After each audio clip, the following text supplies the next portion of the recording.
திண்டுக்கல் பெரும்பாறை அருகே புல்லாவெளி நீர்வீழ்ச்சியில் சுற்றுலா தலம் அமைப்பதற்கான நடவடிக்கைகள் மேற்கொள்ளப்பட்டு வரும் நிலையில் மாவட்ட ஆட்சியர் சரவணன் நேரில் ஆய்வு மேற்கொண்டார்.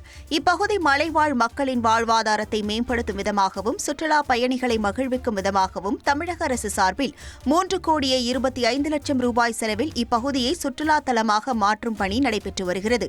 இதனை மாவட்ட ஆட்சியர் அதிகாரிகளுடன் சென்று நேரில் ஆய்வு செய்தார். முதுமலையில் சாலையோரத்தில் மயில் ஒன்று தனது தோகையை விரித்து நடனமாடிய ரம்மியமான காட்சியை சுற்றுலா பயணிகள் கண்டுகளித்தனர்.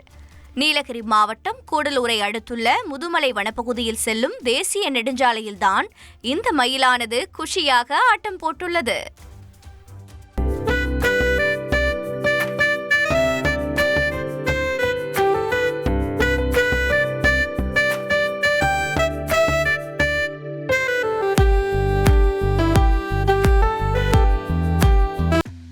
ஏய் கங்க்ராட்ஸ்.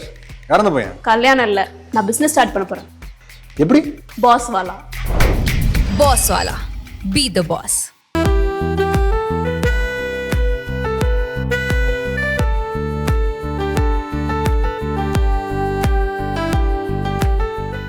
கல்லூரி விழாவில் ஆளுநர் ரவி ஜெய் ஸ்ரீராம் கோஷம் எழுப்பியதற்கு திராவிடர் கழக தலைவர் கி வீரமணி கடும் கண்டனம் தெரிவித்துள்ளார். கும்பகோணத்தில் செய்தியாளர்களிடம் பேசிய அவர், உச்சநீதிமன்ற தீர்ப்புக்கு பிறகு ஆளுநர் கல்லூரிக்குள் அடியெடுத்து வைப்பதற்கே வெட்கப்பட வேண்டும் என்று தெரிவித்தார். மதச்சார்பின்மை என்ற கொள்கைக்கு விரோதமாக ஆளுநர் செயல்பட்டுள்ளதாகவும் கி வீரமணி குற்றம் சாட்டினார்.